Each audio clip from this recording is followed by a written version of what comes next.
Good morning, good day, good evening. This is Steve Garrison with Stellar Cyber. We're here today to talk about multi-tier, multi-tenant architectures for managed service providers driving flexible channel models. And we'll definitely take a deep dive in a demo, but first I just want to introduce the company and give you a few concepts. In terms of who's speaking today, you see myself, Steve Garrison, on the left, and then Snehal Contractor, my colleague, on the right, and he'll be the one doing the technical demo. So what's so special about Stellar Cyber? Well, the first thing is we like to talk about being the only company to act across the entire kill chain. And that's important to you so that you can offer a complete suite of services, whether you package it as SOC as a service or MDR as a service, or even a niche service within those portfolios. Our artificial intelligence is aligned with the kill chain. Even more importantly, this dashboard or arch that you see in front of you is the main part of our GUI. It helps the analysts focus on kill chain analysis as well. We think this drives productivity and helps you reduce costs because service cost to you is a loss of margin. We understand that. We also understand that everybody's interested in showing a complete story of complex attacks. That's why we like to focus on the kill chain analysis. Once you get up to speed, we find all of our customers come to this conclusion the same as our friends at INSOC did. Stellar Cyber becomes the single platform to visualize, analyze, and respond to threats for their customers. Now, you might be asking, how do we work with different tools? We like to encourage you to feel comfortable about this because day one, we enhance all your tools. Some of the logos that you may be wondering about may not be here. We have integrations with over 100 companies, in fact.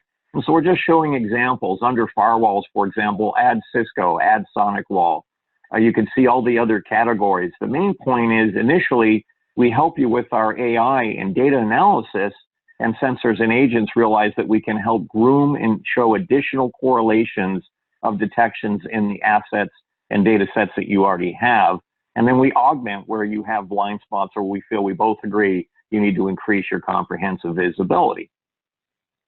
Now, one of the other things that's different about the platform is that we're application-based. It is a platform, and what that means is we offer over 20 types of tools, simple things like log forwarding or DNS analysis, but more complex and more robust tools like traffic analysis, user behavior analytics, entity behavior analytics, cloud detection and response tools. The point is, we're giving you a suite of assets that work in concert with not only what you have, but the native tools that we bring so that you have a new way of thinking. Better integration of tools means you have the right data being presented. This is how we do better correlations and detections from the get-go.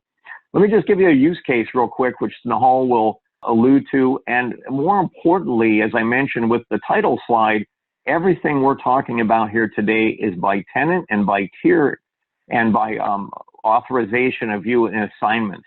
What that means is you can sell to really small MSSPs who are just getting started. It means you can also sell a group of tenants to a larger MSSP who wants to treat you as their wholesaler. You can even go through channels like Synex to develop a completely different way to go to market. The branding, the white labeling, and the reporting are all customizable, and again, Snehal can give you some of that nuance. Let's just look at one quick case study, and then we'll dive right in. So let's say we've tagged one of your tenants as the CEO of a company that's very keen about worrying about ransomware or malware, and you've detected that the CEO has been seen logging into a server at an anomalous time. That's our behavior tools.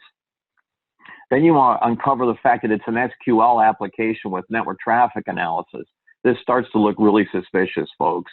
On top of that, you see now that the traffic's actually going outside the U.S. when in fact the company has no footprint outside the U.S. Now we're all really concerned this is something anomalous. And so you immediately can take action either manually through your SOC team or have a workflow set up that would immediately block that traffic for further analysis and discovery. At the end of the day, this can all be done in a few minutes and a few clicks with one person versus a large team and days of analysis. That's the actual idea of why we talk about a platform. Now, just to sum it up, and we'll cut over to Snehal, we like to talk about wrapping things together. Why? Because one, we give you better visibility and control. with no vendor lock-in. We look at all data and all sources, including our own, and we marry those things together. Have onboard native applications as well as working with your existing tools so you improve ROI and TCO. And at the end of the day, we want you to make the choice of what to sunset and what to keep. So, Snehal, let's look at how we can build a multi-tier, multi-tenant environment for MSSPs to explore different channel models and make a lot of money selling security services. Yep, great. Thank you, Steve. Let's switch over to our demo here. What we're looking at here, this is the data processor user interface. So the data processor is the device that's ingesting all of the data from your different locations. These different locations could be different customers or different tenants. The data processor can be sliced up to host different tenants or different customers on the same platform. What our MSSP customers are doing today is using our platform in the back end to provide security services to their customers.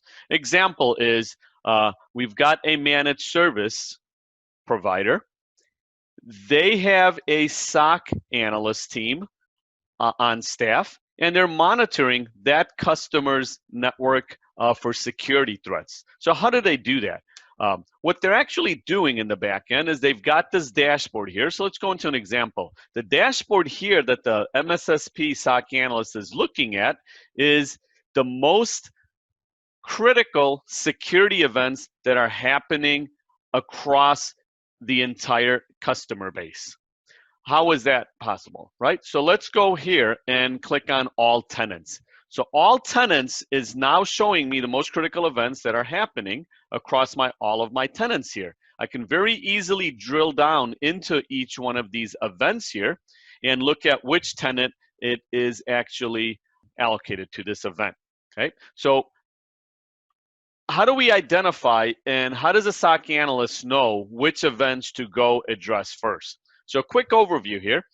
Right in the middle, I've got my cybersecurity kill chain categories. Reconnaissance stage, ranging all the way to the actions and exfiltration stage.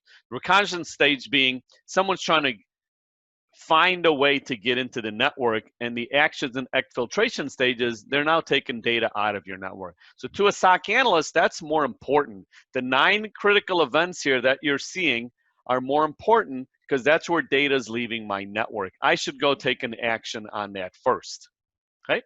Again, on the right-hand side, what I've also got are the most critical events that are happening across all of my tenants. And as you can see with this particular event here, this is a brute force successful login. You can see the tenant identified is the Stellar Cyber tenant. That just happens to be the name of the tenant here. So what I can also do is drill down on the top right-hand side here and go to a specific tenant. Let's go to a tenant called Stellar Cyber. We just created a customer called Stellar Cyber here. Once I click on that, I am now only looking at the Stellar Cyber tenant security events.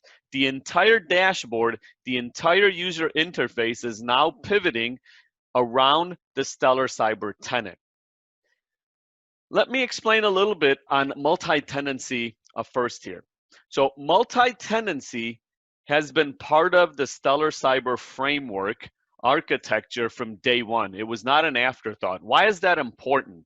It's important because as we are acquiring data from different tenants, we know which tenant that data belongs to. And more important is when we run our security detections and machine learning, we want to only apply it to that particular tenant. So as the tenant data is coming in, we're putting it in a separate bucket per tenant. And we only run machine learning and security detections on that bucket. Why is that important? Because one of my customers could be a bank. My other customer could be a hospital. 2 different network profiles, and I want to make sure that I'm running machine learning on each one of those tenants individually to get a more accurate baseline of what's actually going on in the network. Okay, and that's very important that you don't run machine learning across your entire data set that's coming into the data processor, but per tenant. And we feel we're the only vendor in the industry who is doing that today. Right? So this is a quick overview on security events per tenant. Again, I'm going to click on this particular event right here, brute force successful login. Okay, so here I can click on this event, and you can see all of the details that are behind it. You can see the IP addresses, you can see the destination, you can see the geolocation and things like that. Let's take a look at more information. More information gives me proof and evidence of this particular event, so you can address it and relay this event to your customer. Here from a single screen, you can see that this event, brute force successful login, first of all, what is it? This is an event that says I had many attempts, user login failure attempts, and eventually that person logged in. It's a critical event. This is in our exfiltration stage here.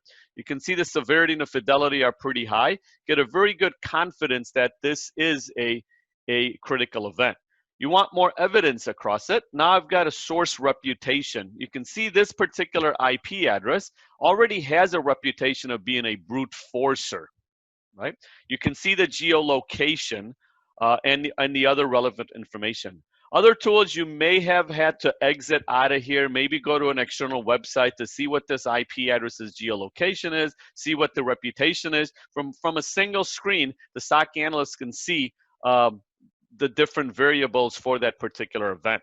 You want more information? We've also got a very close to a packet capture below here, which what we call is our interflow record. So no matter what type of event is coming in from the different tenants, so each tenant can have different types of logs that they're sending. One tenant might be sending network traffic. Another tenant might be sending syslog traffic.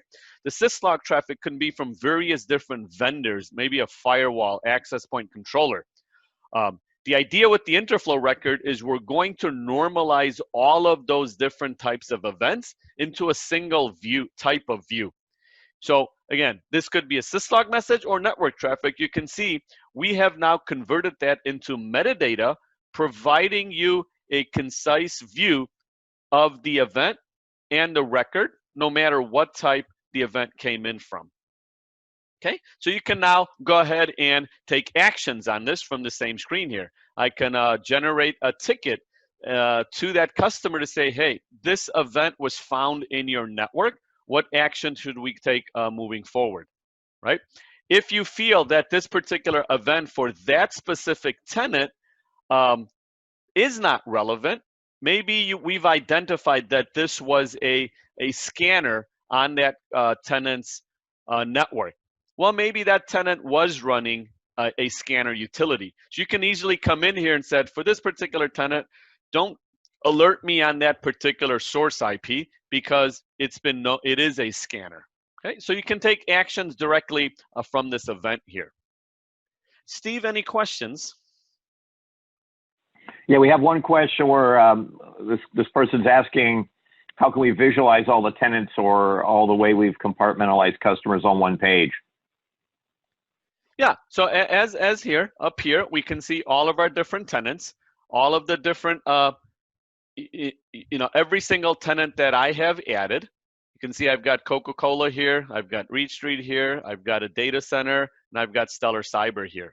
Furthermore, I can look at what type of data is being ingested from each one of the tenants. So I go to my daily data ingested here, and I'll go to usage details, and you can see here, right now, I've selected the specific tenant here called Stellar Cyber. For the Stellar Cyber, I can see the amount of the different types of events that I'm ingesting. I've got traffic events here. I've got events coming from CloudTrail and the percentage of those events. I've also got Windows events that are coming in from that tenant. And you can see more granular details on the amount of ingestion I am receiving for this tenant for that specific type of event. So you can keep track of how much ingestion I'm receiving per tenant, as well as what type of ingestion I'm receiving per tenant.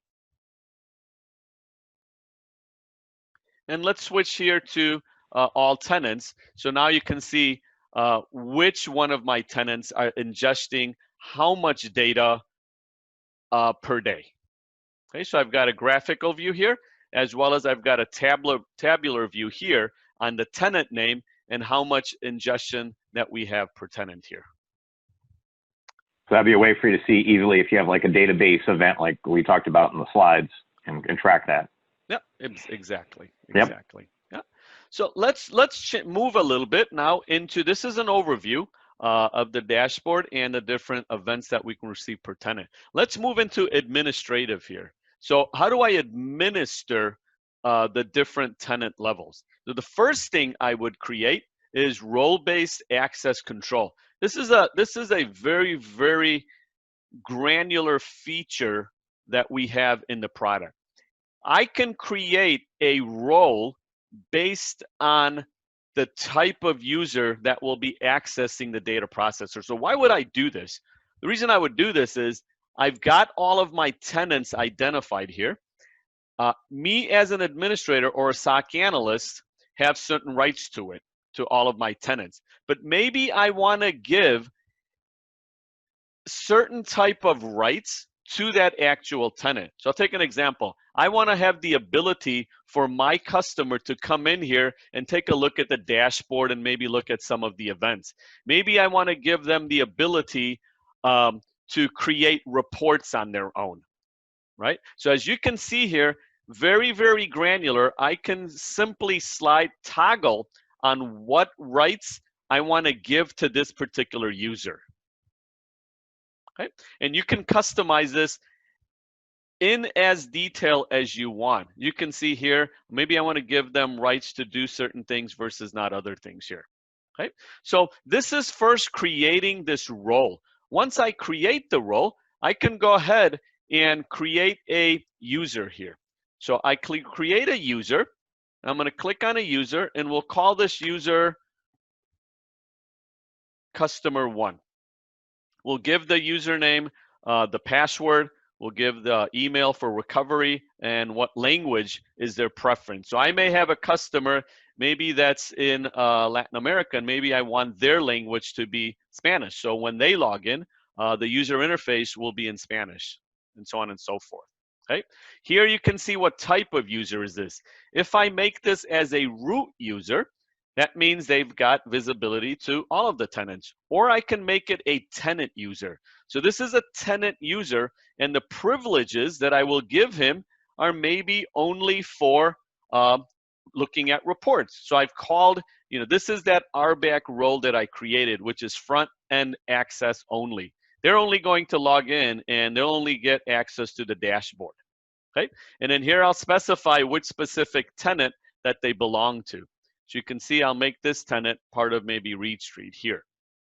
Okay? So what I did essentially is I created a user, give him specific rights, and assign him to a tenant. So now when this user logs in, they'll only have visibility to their particular data and only to the main dashboard and nothing else.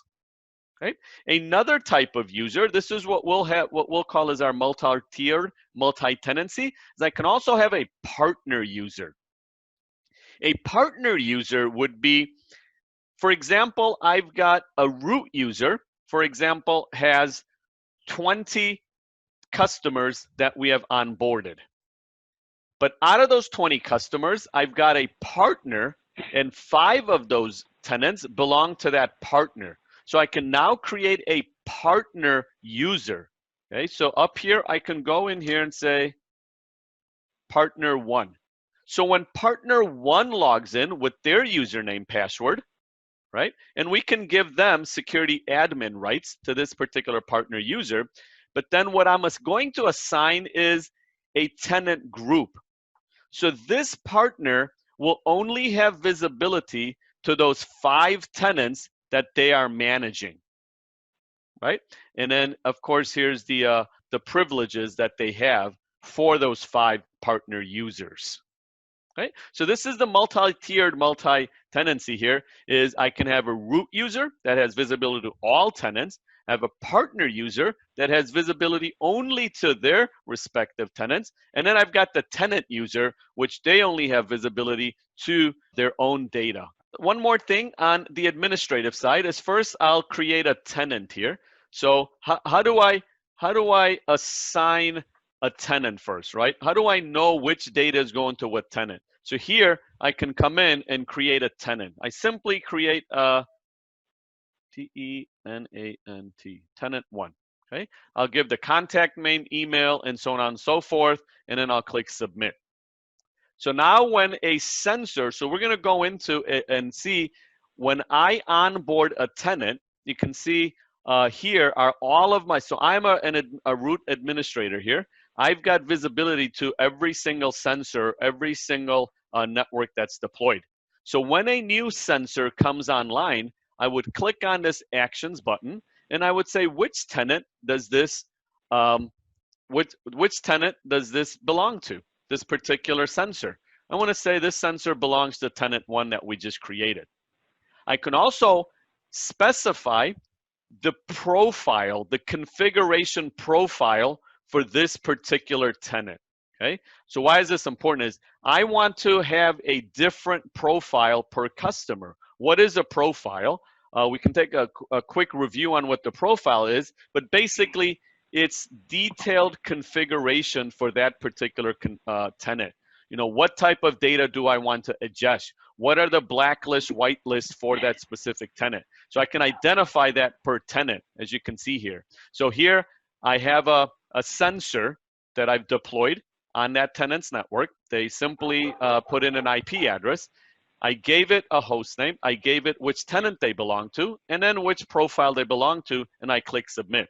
That's all I need to do to onboard a new customer is have that customer send data over to the data processor. And once they send the data, I'm going to identify that particular specific sensor and then say which profile and configurations that get sent to it.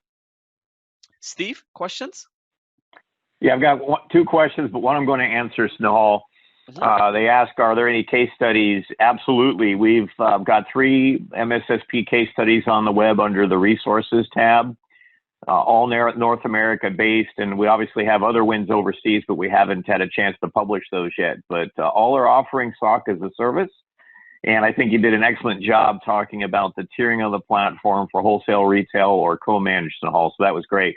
I think we only have time for this next question too, which is just reporting is a key part of a white glove service offering, they ask, and just curious how much customization via logo or branding, as well as what's a quick overview of the reporting technology on the platform.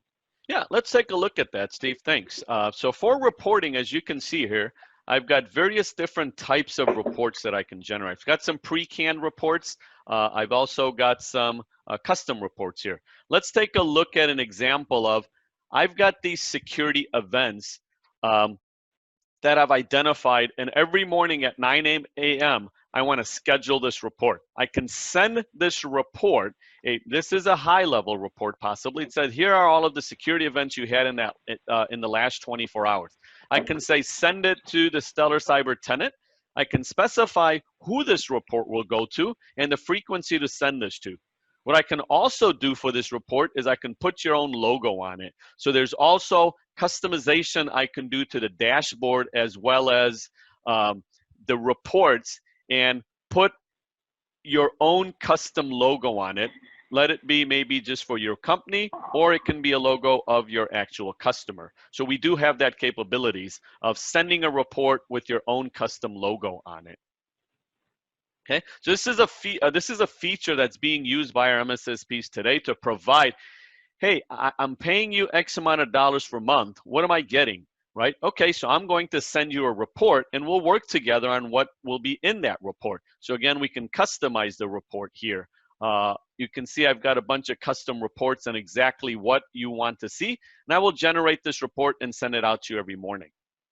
Let's take a look at some of the detections that we have for the various different customers, right? So again, we're collecting the data. So collecting the different data from each one of the customers and allocating it to that particular tenant is important.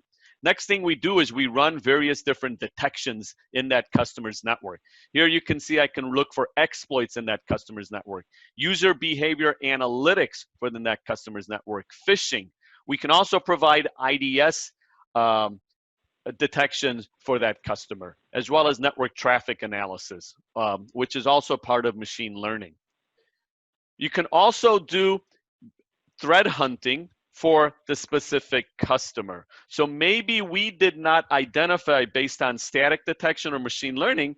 You can create custom security events for your customer based on queries. So you may have a query here that says, show me traffic going to outside of maybe the US for my critical server.